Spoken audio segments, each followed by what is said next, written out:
પણ એના પર પ્રશ્ન ઉઠાયો અને તમામ વિપક્ષના સાંસદશ્રીઓએ મળીને ચૂંટણી કમિશન કાર્યાલયનો ઘેરાવ કરવાની પણ કોશિશ કરી। એટલે સમગ્ર ગુજરાતમાં આજે 8 વાગ્યાથી માંડીને આ મશાલ યાત્રા દ્વારા એક મેસેજ પહોંચાડવામાં આવે છે કે આ ભાજપ સરકાર લોકતંત્રની હત્યા કરીને લોકોના વોટો ચોરી કરીને ખોટી રીતે કેન્દ્ર સરકારમાં બેઠી છે અને અલગ અલગ રાજ્યોમાં ખોટી રીતે આવી મતદાર યાદીઓમાં વોટરોના વોટ ચોરી કરીને ખોટી રીતે સરકાર બનાવી છે। આ ભાજપની ખોટી નીતિ અને લોકશાહીનું હનન કરી છે, લોકશાહીની હત્યા કરી છે। એટલે આજે અમે મેસેજ કરવા માંગ્યા છે કે વોટ છોડ ગદ્દી છોડ, વોટ છોડ ગદ્દી છોડ।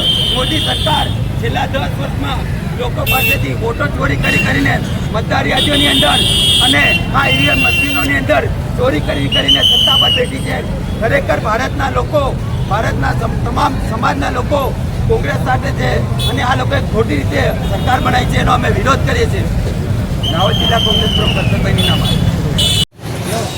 આજે સમગ્ર ભારત દેશમાં અમારા આદરણીય રાહુલ ગાંધીજીના કહેવાથી કે વોટ ચોર ખુરશી છોડનો કાર્યક્રમ કરવામાં આવ્યો।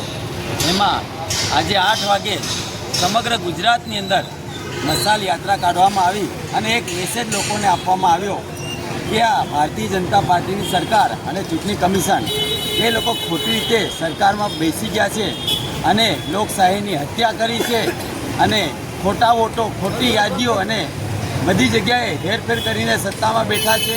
કેન્દ્ર સરકારમાં પણ ખોટી હેરફેર કરી બેઠા છે અને અનેક રાજ્યોમાં આવા વોટ ચોરી કરીને આ લોકો બેઠા છે। એટલે અમે ચૂંટણી કમિશનનો અને કેન્દ્ર સરકારનો સખત વિરોધ કરી આજે મશાલ યાત્રા કરીને લોકોને એક મેસેજ પહોંચાડ્યો છે કે આ ચોર સરકાર છે અને વોટ ચોરી કરીને બનેલી છે, એવું અમે આજે સંદેશ પહોંચાડ્યો। દાહોદ જિલ્લા કોંગ્રેસ સમિતિ હર્ષદભાઈની નામ।